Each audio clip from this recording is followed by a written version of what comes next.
Hoje nós vamos conversar um pouco sobre 4 livros: Ruth, Salmos, Provérbios e Cânticos. No próximo estudo a gente termina essa série com os livros de Eclesiastes e Jó. Eu fiz esses agrupamentos de livros propositalmente. Normalmente, na grande maioria das classificações, você vai encontrar o livro de Ruth entre os livros históricos.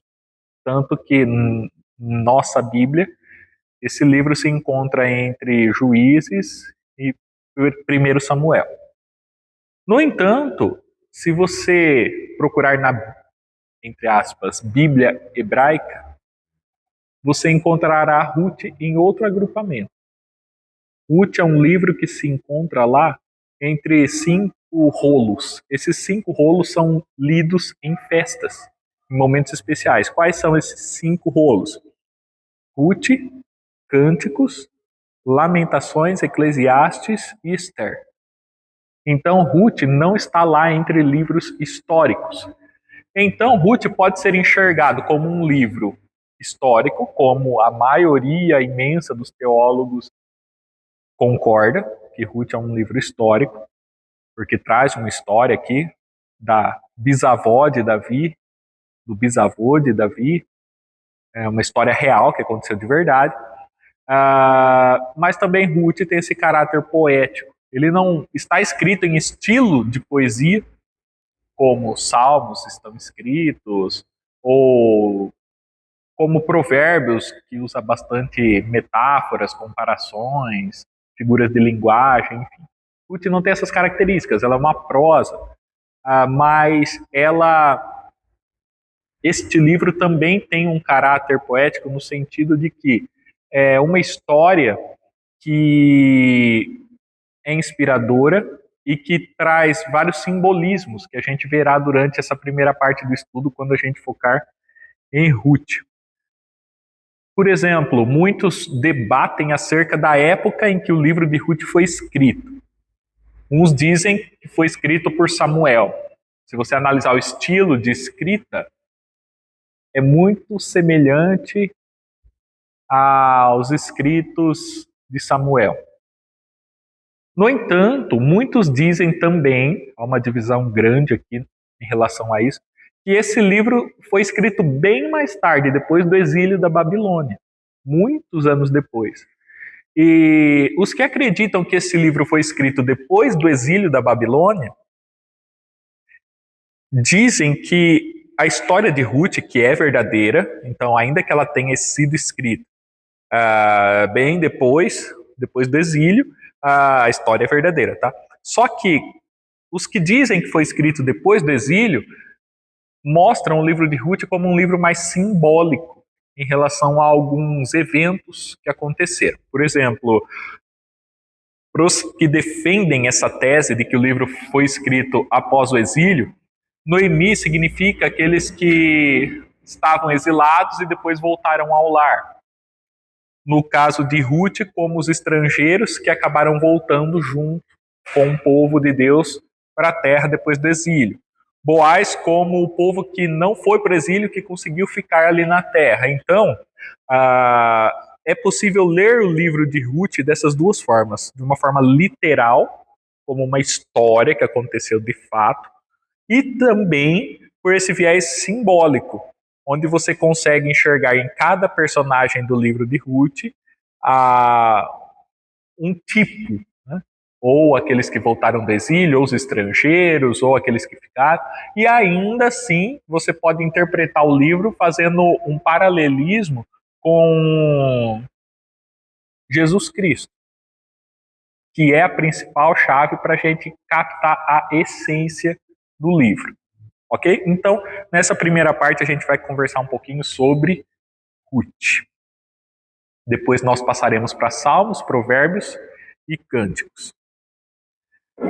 Bom, o livro de Ruth traz o nome da sua personagem principal, Ruth, que veio a se tornar a bisavó do rei Davi. Ruth não era do povo judeu. Ruth era moabita. Como que começa então essa história? Como que uma moabita entra na linhagem do maior rei que Israel já teve, que foi Davi? Como que ela se torna essa pessoa tão importante, sendo ela uma moabita? Vamos lembrar primeiro quem eram os moabitas. Os moabitas foram descendentes de Ló com suas filhas. Lembram desse fato? Depois da destruição de Sodoma e Gomorra, Ló e suas filhas estão ali e as filhas acham que não tem mais homem. Então elas se deitam com o próprio pai e dão à luz a filhos do próprio pai. E os moabitas são os descendentes da filha mais velha com o próprio pai. Esse povo se tornou pedra no sapato do povo de Deus. Era um povo inimigo do povo de Deus. Então a Bíblia até desencoraja qualquer relacionamento do povo de Deus com esse povo moabita ou com outros estrangeiros. No entanto, Ruth era uma moabita e ela se tornou bisavó de Davi. Vamos entender como que foi essa história. Tudo começou assim. Quando em Belém teve uma grande crise, uma mulher chamada Noemi foi com seu marido até a terra de Moabe. E lá na terra de Moabe, os filhos de Noemi se casaram com moabitas. Quem eram elas? Ruth e Orfa. Essas duas mulheres eram moabitas. Então, foi um casamento misto. Um casamento de pessoas do povo de Deus com moabitas. Só que aconteceu uma tragédia enorme nessa família. E a gente não entende o motivo de fato dessa tragédia.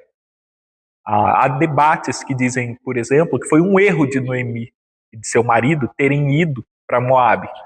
Porque Deus, segundo os escritos, enfim, não compactuava com essa prática. O povo deveria ficar na terra, não deveria ir para a terra de um estrangeiro, de um povo pagão, um povo que não é amigo do povo de Deus. Então alguns dizem que tudo isso foi consequência desse erro, outros não. Mas enfim, o fato é que aconteceu uma desgraça na família de Noemi, porque o seu marido e os dois rapazes morrem. Com isso, ficaram quem? Noemi e suas duas noras.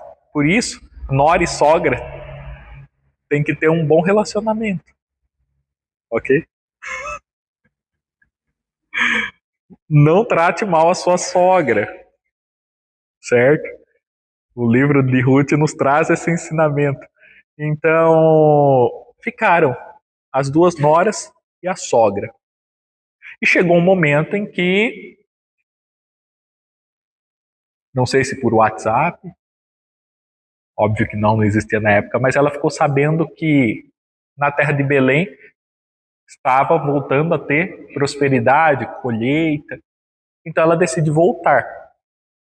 E Noemi então diz às suas noras que é melhor que elas fiquem, voltem para suas famílias. Noemi tinha bom senso. Ela não era aquela pessoa idosa que estava a fim de arrumar um homem novo. Ela tinha noção que já não dava para ela ter novos filhos. E ainda que ela tivesse, demoraria demais para dar novos maridos às moças que ficaram viúvas. Ruth então aconselha que as duas voltem para sua terra, para sua família.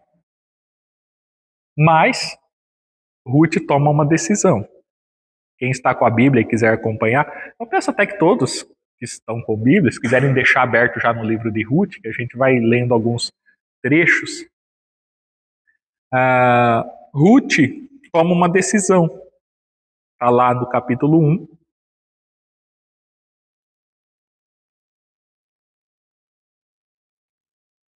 No versículo 15 e 16. Ruth 1, 15, 16. Vou aguardar vocês abrirem, então. Antes da decisão de Ruth, nós temos a decisão de Orfa. Lá no versículo 14 diz o quê? Orfa, com um beijo, se despediu de sua sogra, porém Ruth se apegou a ela. Então Orfa decidiu voltar para sua família, permanecer ali com seu povo, enfim. No capítulo 1, versículo 16, no entanto, diz: Disse, porém, Ruth: Não me instes para que te deixe e me obrigue a não seguir-te, porque aonde quer que fores, irei eu, e onde quer que pousares, ali pousarei eu. O teu povo é o meu povo, o teu Deus é o meu Deus. Esse é o versículo chave do livro de Ruth, o principal versículo. O teu povo é o meu povo, o teu Deus é o meu Deus. Eis aqui o motivo pelo qual Ruth se tornou ancestral do rei Davi. Eis o motivo pelo qual ela se tornou tão importante. Por causa dessa decisão. O teu povo é o meu povo, o teu povo é o meu povo, o teu Deus é o meu Deus. Eu fico imaginando como era a convivência diária de Ruth, Orfa, os dois maridos, Noemi, enfim. Com certeza era uma família que seguia a lei de Deus. Uma família que estava firmada nos mandamentos, que cumpria aquilo que Deus pedia. Era uma família temente a Deus. E Ruth toma essa decisão porque, com certeza, ela via essa verdade na vida de Noemi, dentro da casa, e Ruth teve acesso ao Deus de Noemi. Traçando um paralelo com a igreja, né? Quantos que hoje olham para nós e dizem: Teu povo é o meu povo, teu Deus é o meu Deus. Esse é o papel da igreja hoje. O papel da igreja é o quê? É viver Deus no seu trabalho, na sua casa, em todos os espaços, em todos os lugares, ao ponto de influenciarmos pessoas, para que essas pessoas digam: Ô Marisa, eu quero ser parte do teu povo. Eu quero ser o teu povo. Eu quero que o teu Deus seja o meu Deus. Sem dúvida, Ruth enxergou isso em Noemi. Noemi foi um bom exemplo para Ruth. Hoje, nós, enquanto igreja, temos esse papel de Noemi. Mas para isso nós precisamos o quê? Viver, testemunhar isso. Todo mundo que ver o nosso testemunho vai tomar a decisão de Ruth? Não, alguns são órfãos. Como diz a Bíblia, um é levado, o outro é deixado. Aqui tinha duas. Uma decidiu vir com Noemi, outra decidiu voltar para sua vida, para sua família, para seu paganismo. Assim, vai acontecer na nossa rotina. Muita gente vai olhar para nós e dizer: o teu povo é o meu povo, o teu Deus é o meu Deus. Outros vão voltar para suas vidas e a gente respeita. Noemi respeitou a decisão de Orfa. E a história de Orfa morre aqui. Acabou. Não se eternizou. Agora, a história de Ruth se tornou eterna. Chegou até você hoje. É o nome de um livro. Uma mulher que é exemplo para todos nós.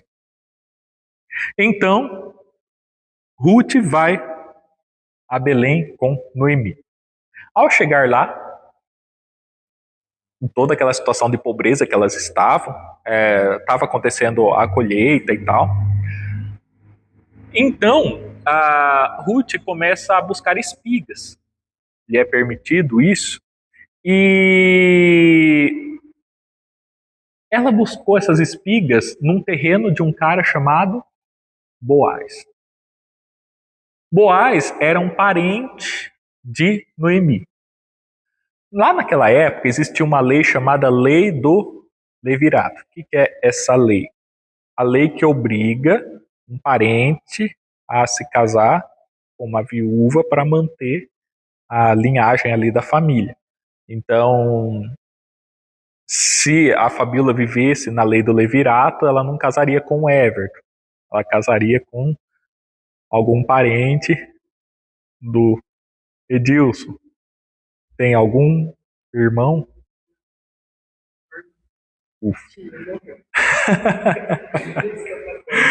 Então, ali existia isso. Só que ela não tinha outros parentes mais próximos ali, e ali apareceu Boaz. Boaz como um parente de Noemi. Noemi foi muito inteligente em todo esse processo. A gente vai entender isso agora. Então, Ruth começa a colher as espigas, enfim, nesse terreno de Boaz. E quando a gente chega lá no capítulo 3, a gente tem o grande plano de Noemi para casar Ruth com Boaz. Boaz aqui, ele é chamado e conhecido como resgatador. Vamos entender isso então. Qual foi o plano de Noemi para Ruth? Vamos ler ali o capítulo 3. Disse-lhe Noemi, sua sogra: minha filha, não hei de eu buscar-te um lar para que sejas feliz?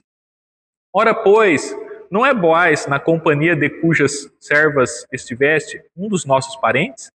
Eis que esta noite alimpará a cevada na eira. Banha-te, unge-te, e põe os teus melhores vestidos, e desce a eira. Porém, não te des a conhecer ao homem, até que tenha acabado de comer e beber. Quando ele repousar, notarás o lugar em que se deita. Então chegarás e lhe descobrirás os pés, e te deitarás. Ele te dirá o que deves fazer. Respondeu-lhe Ruth: tudo quanto me disseres, farei. Ruth criou um plano, ou melhor, Noemi criou um plano para casar Ruth com Boaz. E Ruth seguiu esse plano à risca.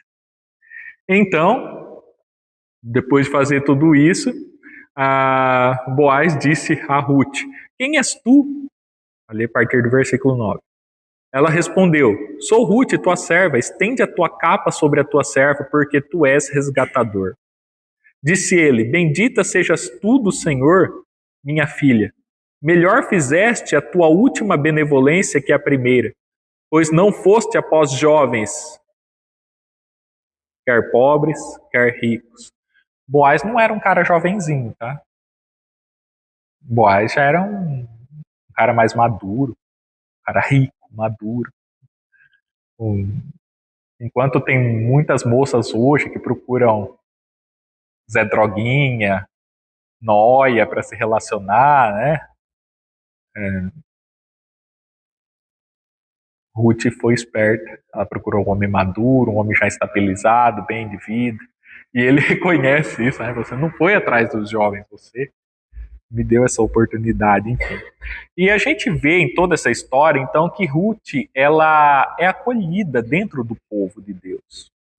Ela perde a identidade de moabita e ela vai construindo a identidade o quê? De serva do Senhor. Deus é capaz de transformar histórias. Deus, ele coloca Cristo na sua vida como Boaz foi colocado aqui, como resgatador. Assim como Boaz resgatou Ruth e ela se tornou parte do povo de Deus, Cristo te resgatou e limpou a tua história de pagão, de moabita que você tinha antes. Você não é mais moabita, você agora é judeu.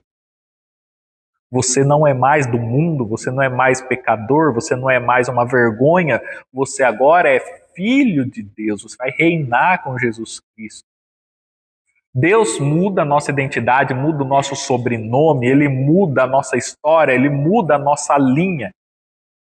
Já não somos mais filhos de homens, somos filhos de Cristo, nascemos com Cristo. Ele é a origem agora de uma nova linha genealógica, uma linha genealógica espiritual. Quando você nasce de Cristo, você é descendente de todos esses grandes homens da Bíblia, e você nasceu dele.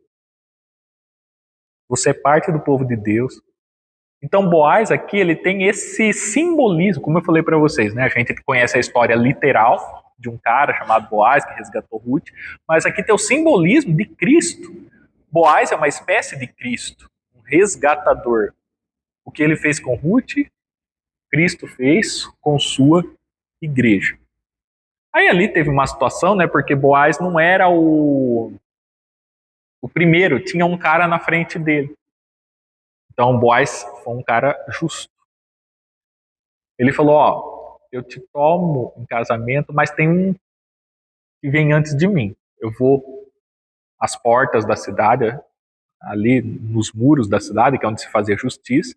Eu vou dizer para esse cara: ó, você tem, Ruth, aqui, as terras, etc. e tal. O cara não quis. Então ele permitiu que Boaz tomasse Ruth em casamento. Ou seja, Boaz também mostrou o quê? Justiça. Não era um encalhado desesperado. Porque ele ofereceu a quem era de direito pela lei, que era um outro cara. Se o outro cara aceitasse se casar com Ruth, seria ele. Ou seja, ele poderia pensar que eu não vou perder a novinha. Eu já tô quarentão aqui, não vou perder a novinha, né? Quando que vai aparecer outra? Moça boa, decente, correta. Não, ele seguiu certinho todo o procedimento. Então, eis que eles se casam, Ruth dá à luz a Obed, que se tornou avô de Davi, pai de Jessé. Certo? Então a gente entra num dos mais famosos livros da Bíblia agora, Salmos. Salmos, em grande parte, foram escritos por Davi. A grande maioria dos salmos foi escrita por Davi. No entanto, há salmos que não foram escritos por Davi. Você vai achar salmos de Asaf, salmos de filhos de Coré, você vai achar o salmo de Moisés, alguns sem autor conhecido, mas a grande maioria dos salmos foi escrita por Davi. A palavra salmos, né, vem de salmoi, que significa melodias. Então são músicas mesmo. É um livro puramente poético mesmo. Também tem uma origem psalter, que significa cantos com instrumentos de corda. O mais interessante dos salmos é que salmos são respostas de Deus ao chamado divino. Este livro é dividido em 5 partes. São 5 livros dentro de um livro. Cada parte corresponde a um livro da Torá, o Pentateuco, certo? Gênesis, Êxodo, Levítico, Números e Deuteronômio. Cada livro corresponde a um desses. Enquanto o Pentateuco é algo de Deus para o homem, os salmos são uma resposta do homem para Deus. Existem alguns salmos que soam até um pouquinho exagerados. Se a gente começar a estudar a poesia de alguns salmos, você vai perceber que alguns salmos são exagerados. E alguns podem até questionar teologicamente os salmos. Assim como, se a gente começar a estudar música por música que a gente canta na igreja, tem música que a maioria gosta, mas vai ter um que vai falar, eu não concordo com essa parte da música. Eu acho essa parte exagerada, eu acho que essa parte não está tão teologicamente correta. Existe todo esse debate sobre músicas. Por exemplo, Deus de promessas. Ali fala, és Deus de perto e não de longe. Mas na Bíblia fala, ele é Deus de perto e Deus de longe. Esses debates acontecem. E você pode fazer isso com os salmos, porque os salmos dão brecha para isso. Porque salmos são expressões do homem para Deus. E aquilo que o homem entrega para Deus tem um caráter de imperfeição, de imprecisão, de exageros. E a poesia em si, ela traz isso. Ela traz metáforas, figuras de linguagem. Muitas vezes a linguagem poética é uma expressão de uma impressão. Às vezes você fala sobre aquilo que você está sentindo. E nem sempre você sabe encontrar as melhores palavras para falar sobre o que você sente. Não é verdade? Tenta escrever uma música sobre o seu dia, por exemplo. Fabíola, senta e tenta compor uma música sobre o seu dia. Isso. Um grito. Talvez você pintaria um quadro como o grito. Né? Só que dentro de uma escola. Né? Quando você tenta expressar o que você sente, contar o que você sente, nem sempre você acha as melhores palavras. E no meio disso, então, surgem as comparações. Eu chorei um rio de lágrimas, não é? Então, os salmos têm essa característica. Às vezes de um exagero, de alguns debates teológicos sobre alguns pontos, mas não devemos entrar muito por esse campo da crítica. Devemos entender que cada salmo é uma expressão do homem para Deus, é um louvor. E quanto aos louvores que a gente canta na igreja, lógico que a gente corta aquilo que é exagerado, que foge completamente, que tem coisa que não é nem expressão do homem para Deus, é para vender, é para ganhar dinheiro, tudo isso. Hoje está essa tendência de fazer música por inteligência artificial, que é um absurdo completo. E tem muito cantor famoso que está gravando música de inteligência artificial. Eu percebo, eu não sou tonto. Eu conheço música. Eu conheço as tendências da inteligência artificial. E muito cantor até mudou o estilo. Mudou completamente o estilo. Mas assim, no geral, as músicas que nós cantamos, aqui a gente seleciona razoavelmente bem. É mais para você viver do que criticar e questionar. Viva a música, sinta a música, cante a música, expresse a tua adoração, o teu louvor, o teu sofrimento, tudo isso através da música. Então, os salmos têm esse papel.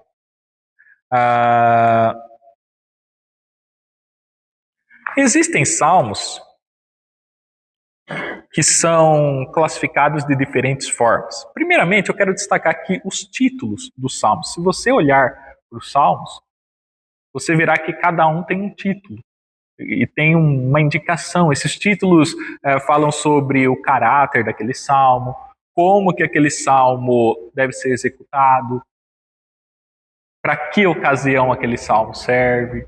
Então, por exemplo, vamos pegar um aqui, ó, Salmo 75. Lá no título diz: ao mestre de canto, segundo a melodia não destruas. Vai saber como é essa melodia, mas ele sabia. Salmo de Asaf, cântico. Então, dentro aqui você tem toda a orientação. Esse aqui é para o mestre de canto, segundo a melodia tal. Pena que eles não tinham como gravar na época, né? Senão aí esse título ficava desnecessário, né? Ou se eles tivessem a partitura na época, como a gente tem hoje, ficaria muito mais fácil ter os registros. Muitas dessas melodias a gente perdeu. Por que eu não falo todas? Porque alguns dizem que foram preservadas na tradição. Mas enfim. Então o título do salmo ele é muito importante. Outra coisa a destacar então é essa questão da classificação. A gente tem alguns salmos, por exemplo, do Salmo 120 ao Salmo 134 são chamados salmos de romagem ou salmos de degraus, que são salmos da ida a Jerusalém. Então eles têm uma especificidade. A gente também tem alguns salmos que são conhecidos como salmos alfabéticos. Eu vou até mandar no grupo agora da igreja, que se alguém quiser olhar agora ou depois, quem puder ver agora, ilustra um pouco isso que eu vou falar, ajuda a entender melhor o que eu vou falar agora, tá? Eu vou mandar um salmo alfabético, para vocês verem como que ele é estruturado. Mandei no grupo agora. O salmo alfabético ele é interessante porque cada versículo ele é feito de uma forma acróstica. Vocês sabem o que é um acróstico? Sabe, Daniel? É um acróstico. O acróstico, você define quais são as iniciais. Por exemplo, a palavra amor. Você vai escrever uma poesia. Cada verso vai começar o primeiro com A, o segundo com M, o terceiro com o quarto com R. É um acróstico. Você escreveu uma poesia começando com a primeira letra, depois a segunda letra, a terceira e quarta de amor. Os salmos alfabéticos, eles seguem a estrutura do alfabeto hebraico. Ou seja, cada versículo começa com a letra da sequência do alfabeto. Vamos pegar um de exemplo aqui, o Salmo 111. Quem puder abrir, eu agradeço. Quem quiser olhar lá no grupo da igreja o que eu mandei, vai ficar muito mais fácil de entender. Tá?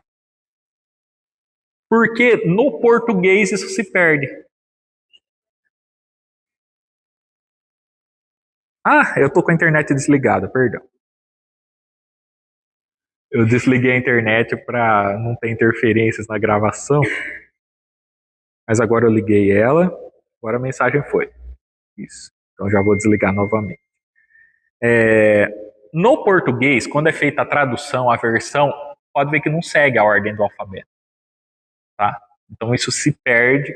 Por isso que é importante quem vai estudar mais profundamente conhecer várias línguas. Eu não conheço. Mas quem conhece consegue viver uma experiência diferente. Então você lê um poema feito por Shakespeare em português é lindo, mas se você lê na língua original, entender na língua original é outro nível de leitura. Então eu mandei aí no grupo, ó. Só um detalhe, quando a gente fala da língua deles, é de trás para frente, tá? Então se você pegar essa foto que eu mandei no grupo agora, abre a primeira, quem puder, você vai ver que o Salmo 111 começa com a letra Aleph, que é a primeira do alfabeto hebraico. Só que o Aleph você não vai achar no comecinho aqui.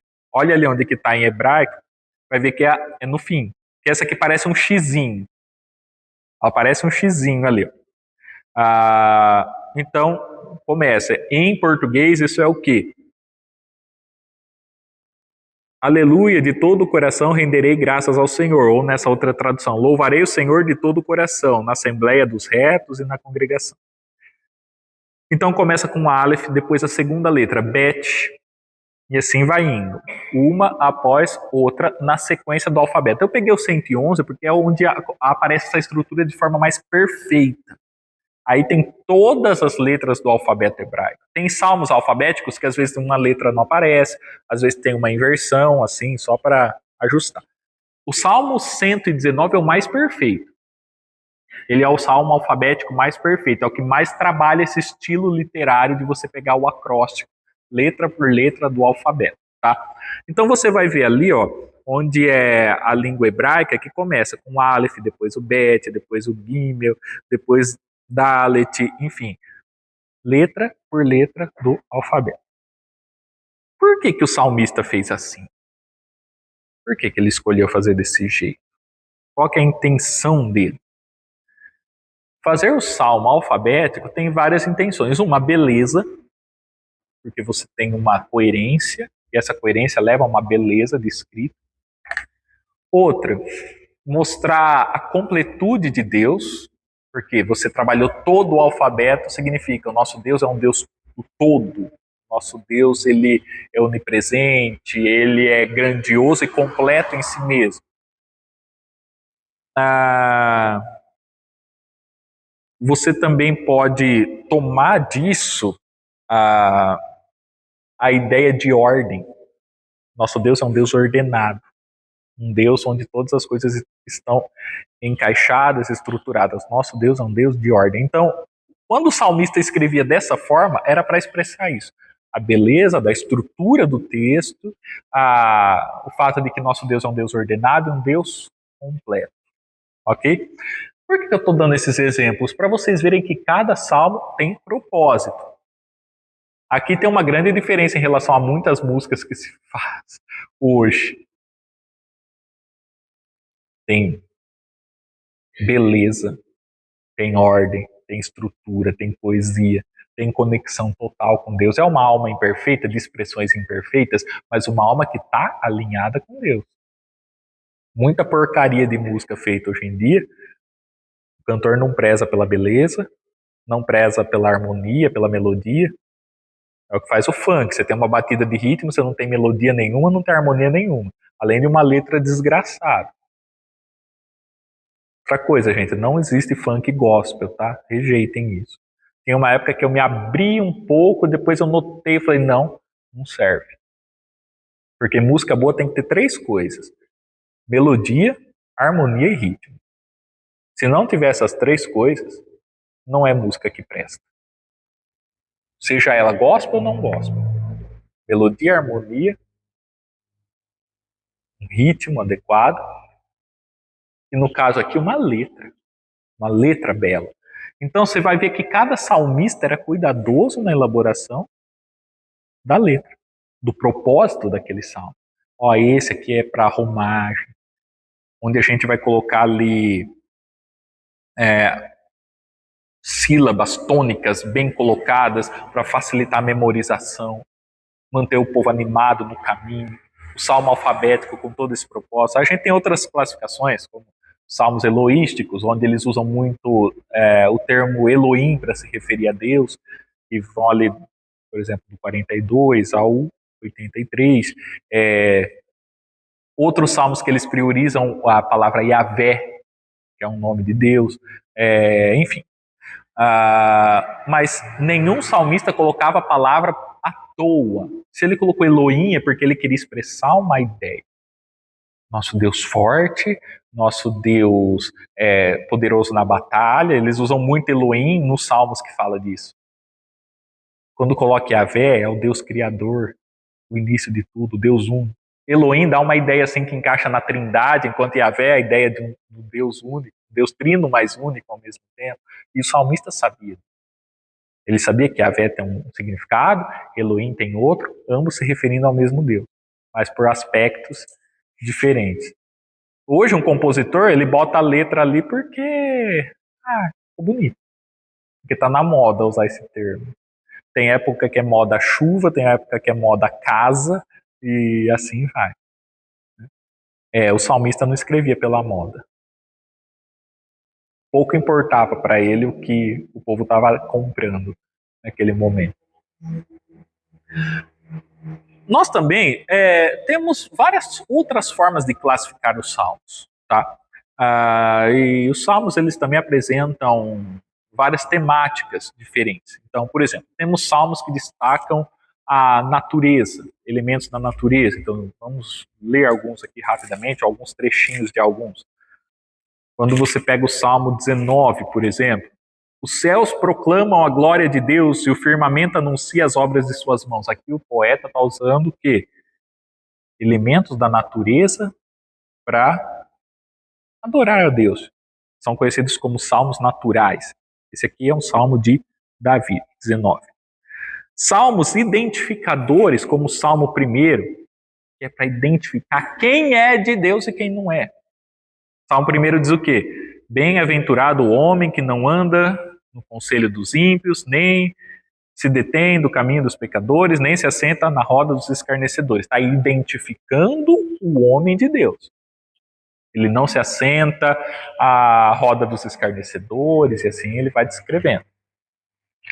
Nós temos outros salmos, como o Salmo 32, que são salmos de penitência, salmos penitentes.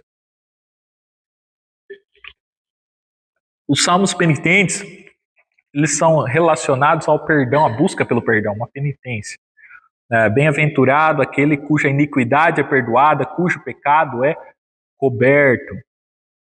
Bem-aventurado o homem a quem o Senhor não atribui iniquidade. Então são salmos voltados o quê? Para perdão de pecados e tal.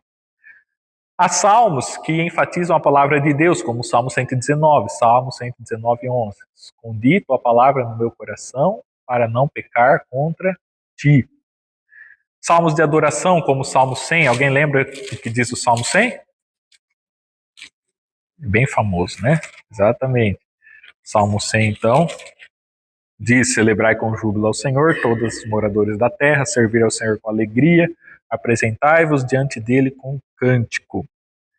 Temos também salmos de sofrimento, salmos que falam da segurança, salmos de louvor, salmos messiânicos. Eu vou até destacar um messiânico aqui. O que é um salmo messiânico? É o salmo que já prefigura Jesus Cristo. Ele já aponta diretamente para Cristo. É um salmo que fala do Messias. O Salmo 2 é um dos mais importantes salmos messiânicos. Diz assim: por que se enfurecem os gentios e os povos imaginam coisas vãs? Os reis da terra se levantam e os príncipes conspiram contra o Senhor e contra o seu ungido, dizendo: rompamos os seus laços e sacudamos de nós as suas algemas. Então aqui já está falando do ungido. Quem é o ungido? É Jesus. Então salmos messiânicos são aqueles que já falam de Cristo.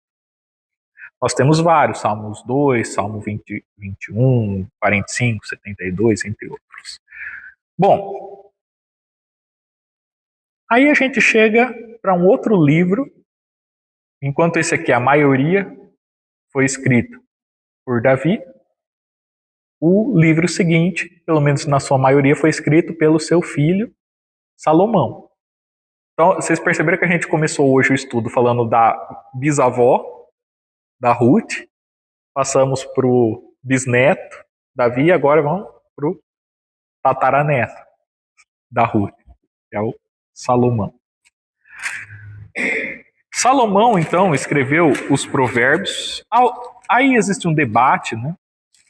Se todos os provérbios foram escritos por Salomão ou não, porque lá no final aparecem outros dois nomes, mas muitos dizem que esses dois nomes são nomes artísticos de Salomão, ou seja, não seriam outras pessoas, mas seriam outros nomes, como Lemuel, que Salomão dava para si mesmo. Tá? Não há uma certeza quanto a isso, mas há uma grande probabilidade de ser isso. O que significa provérbios? O que esse termo significa? Provérbios, na sua raiz, significa ser como. Tá, vamos então trazer para uma coisa um pouquinho mais inteligível para nós. Os provérbios, eles, no geral, eles fazem muitas comparações e eles contêm, em frases muito curtas, grandes ensinamentos. Por exemplo, Salomão era um cara tão inteligente que ele poderia ter escrito tratados, obras gigantescas sobre a língua, sobre amizade, sobre trabalho, sobre bebida. Ele poderia ter escrito volumes e mais volumes de livros. Só que ele pegou toda essa grande sabedoria e conseguiu condensar dentro de pequenos escritos. Vamos entender uma outra coisa. Naquela época eles tinham a Bíblia para andar com ela na mão? No tempo de Salomão?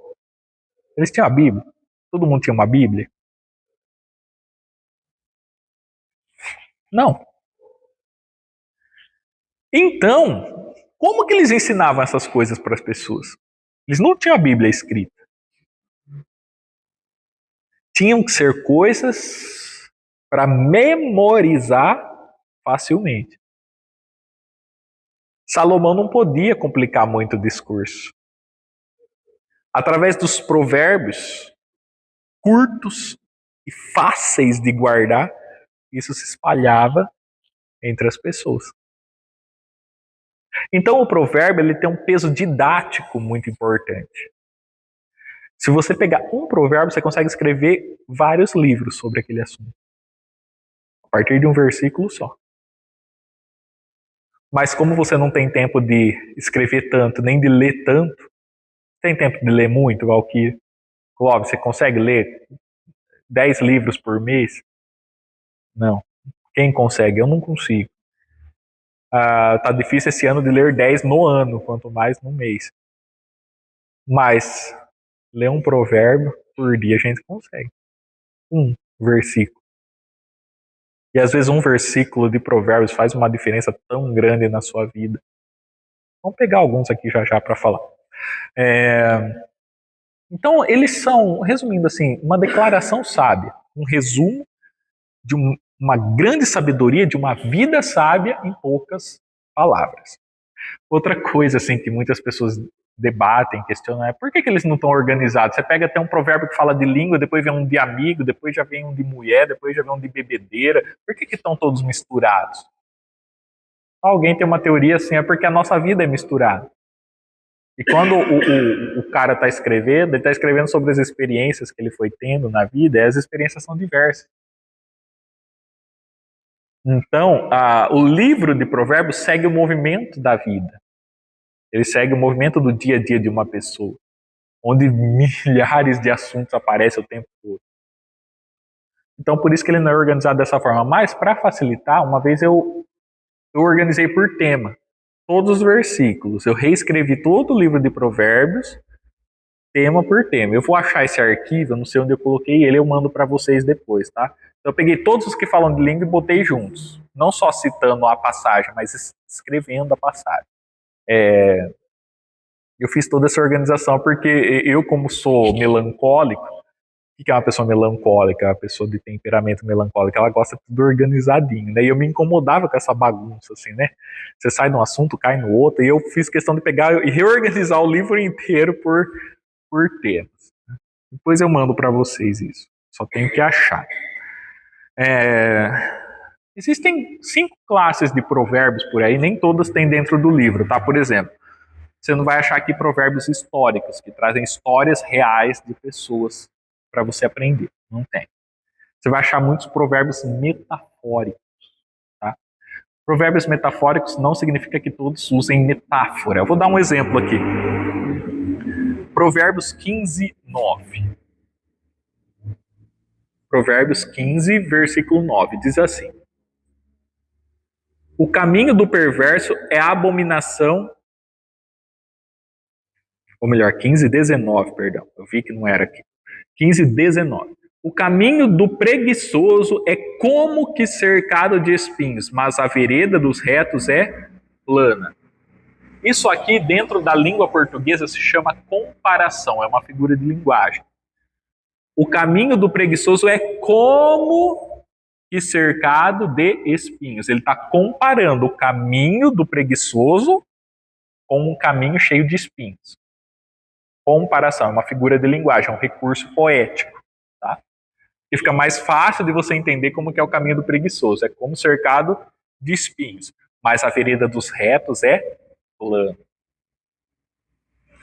Em outra passagem, em Provérbios 16, 24, a gente já tem uma metáfora. Provérbios 16, 24 diz assim: palavras agradáveis são favo de mel, doces para a alma e medicina para o corpo. Palavras agradáveis são favo de mel. Aqui ele não usou como. Talvez tenha alguma versão que está como, tá? Aí depende da tradução. Estou usando a minha tradução, beleza? Na minha tradução, então, não tem o como. E quando você diz assim, então, palavras agradáveis são favo de mel. É bonito, né? Poético. É uma metáfora. Beleza? Porque ele está mostrando o que há de igual entre a palavra e um favo de mel. É doce.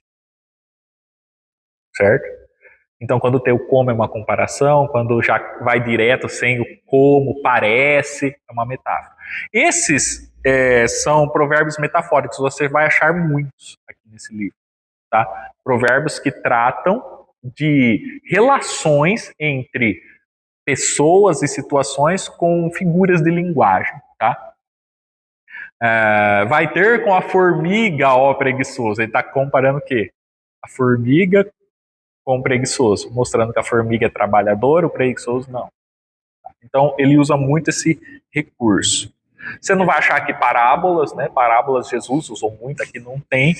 E alguns que são bem didáticos, como de 1 a 9, que dá instruções precisas, ou alguns que trazem enigmas, como o provérbio do capítulo 30, Provérbios 30, onde você vai achar ali, por exemplo, o versículo 18. Há 3 coisas que são maravilhosas demais para mim. Sim, há 4 que não entendo. O caminho da águia no céu, o caminho da cobra na penha, o caminho do navio no meio do mar e o caminho do homem com uma donzela. É um enigma. Ele joga esse enigma e sai correndo. Ele não explica. Pode olhar que não tem uma explicação aí. Ele escreve, ele posta e sai correndo. Você se vira para descobrir o enigma aí. Tá? Então são tipos de provérbios diferentes. Alguns aparecem aqui no livro, outros não. Vamos ler então alguns desses provérbios, que eu costumo dizer assim que é uma religião prática. Para o novo convertido, eu aconselho provérbios de cara. Lê os evangelhos, já lê provérbios junto. Porque ele te dá já umas orientações práticas para você viver a religião, o cristianismo. São coisas que você aplica facilmente, assim, não é difícil. Qualquer pessoa que chega na igreja, que nunca foi crente, se ela lê o provérbio, ela consegue pôr em prática. Tá? Vamos ler alguns aqui, ó. Por exemplo, um que fala sobre preguiça, Provérbios 6, do 6 ao 10.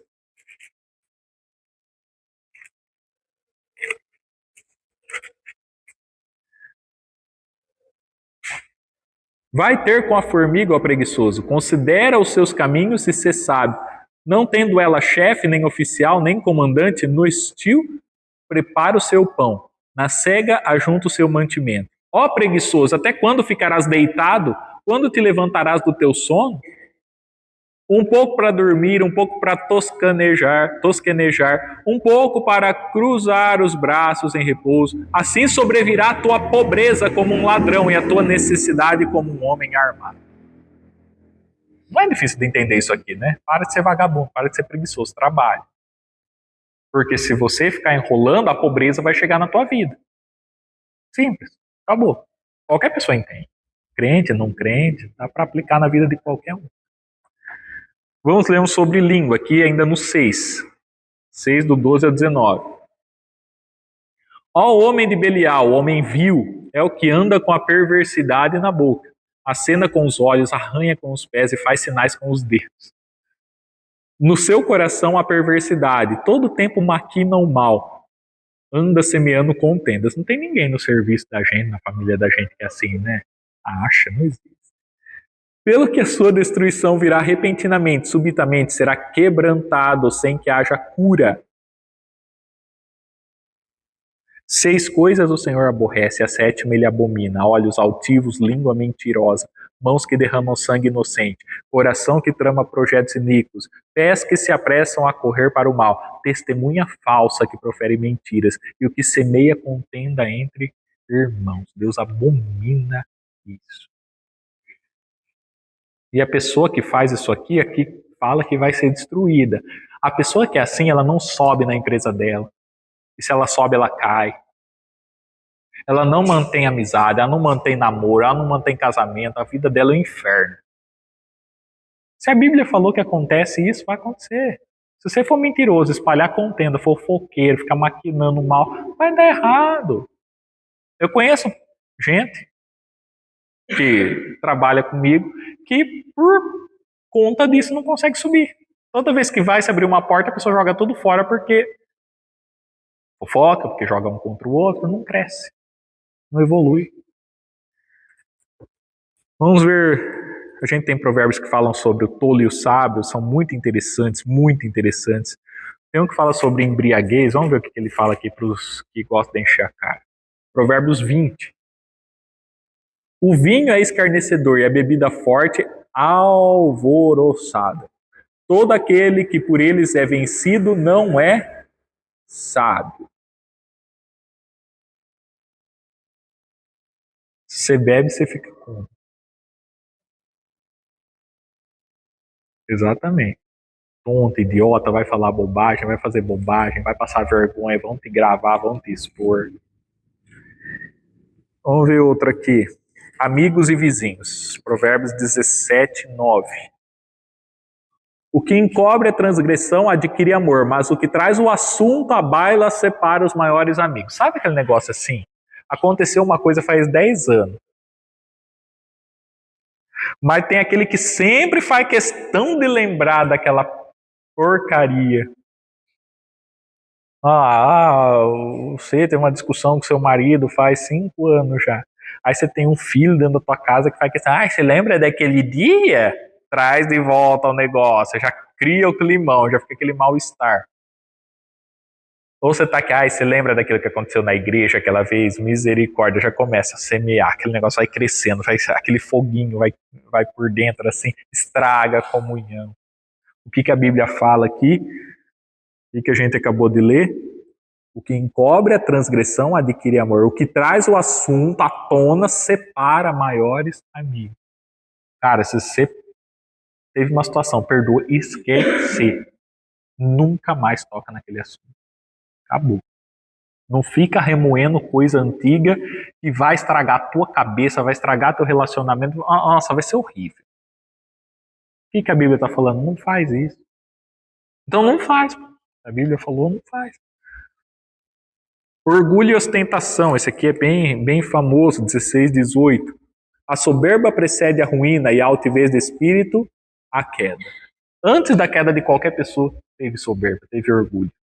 Não quis dar ouvido para Deus, se achou mais inteligente, se achou mais esperto, mais maquiavélico. foi vaidoso demais, se achou mais do que era, deixou o cargo subir na cabeça, enfim. Isso tudo, quando está acontecendo, você já pode ter certeza que vai ter um tropeção feio depois. Trabalho, vamos ver um sobre trabalho aqui, Provérbios 11:1. Gente, esse livro é maravilhoso, é um dos que eu mais gosto de ler. Balança enganosa é abominação para o Senhor, mas o peso justo é o seu prazer. No seu trabalho, seja justo. É um grande problema quando um líder toma uma decisão com um e com o outro, outra. Às vezes a mesma situação. O mais queridinho é protegido, passa o pano, o outro que é mais fraco desce além. Chama atenção. Paga um salário para um e para o outro que às vezes faz a mesma função, paga outra coisa. Enfim, essa balança desigual, ela também gera desgaste nas relações. Atrapalha muito o seu trabalho. Enfim, você vai achar então aqui sobre mulheres, sobre embriaguez, sobre língua. Leia Provérbios, leia e aplique. É uma coisa realmente que não é sabedoria humana. Tem aqueles provérbios assim, Deus ajuda quem cedo madruga, não é da Bíblia. Isso aqui é sabedoria humana. Os daqui da Bíblia são sabedoria divina. E quando a gente fala em sabedoria divina, estou falando aqui que é o próprio Cristo presente aqui.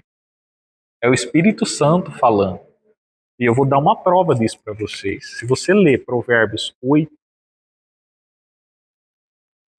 onde fala sobre a excelência da sabedoria, por exemplo, vamos ver o versículo 22. O Senhor me possuía no início de sua obra, antes das obras mais antigas, falando da eternidade da sabedoria. Versículo 30. Então eu estava com ele e era seu arquiteto dia após dia. Eu era suas delícias, folgando perante ele em todo o tempo. Versículo 35. Porque o que me acha, acha a vida e alcança a favor do Senhor. Está falando da sabedoria. Agora, se a gente lê João, vou lá para o Novo Testamento. Se a gente lê João, capítulo 1, a gente vai achar as mesmas coisas. E a gente vai ver que está falando realmente de Cristo ali. Deixa eu ver. João 1 diz assim: no princípio era o Verbo, e o Verbo estava com Deus, e o Verbo era Deus. O que fala lá em Provérbios 22? O Senhor me possuía no início de sua obra, antes das obras mais antigas. É a mesma coisa. Mesma coisa. É o mesmo versículo. Em outra linguagem, em outra época, falando da mesma pessoa. Ele estava no princípio com Deus. Todas as coisas foram feitas por intermédio dele, e sem ele nada do que foi feito se fez. Vamos voltar lá para o versículo 30 de Provérbios. Eu estava com ele, era seu arquiteto, dia após dia, eu era suas delícias, folgando perante ele em todo o tempo. Versículo 4 de João. A vida estava nele e a vida era a luz dos homens. Versículo 35 aqui do capítulo 8 de Provérbios. Porque o que me acha, acha a vida e alcança o favor do Senhor. Ou seja, quando a gente fala da sabedoria de Provérbios, não é filosofia. Porque, como eu falei outro dia, filosofia é amor à sabedoria, não é a sabedoria. O filósofo, ele ama a sabedoria, ele quer a sabedoria, ele busca. Só que a sabedoria você só encontra quando encontra Cristo. O Espírito Santo te enche. Aí você tem a sabedoria. A sabedoria não é um conhecimento, não é uma ideia, não é uma filosofia, ela é uma pessoa que você tem que se encher dela. E aqui a gente chega no último livro do estudo de hoje, que é o livro do Cântico dos Cânticos, também de Salomão. E vocês vão entender o porquê que eu deixei esse livro para o fim do estudo hoje.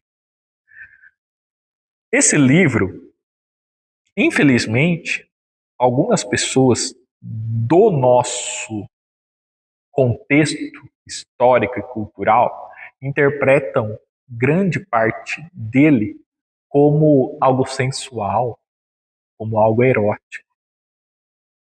Beija-me com os teus beijos. Entre os orientais nunca teve esse problema e não tem. Entre os orientais, todas essas linguagens utilizadas são castas, santas.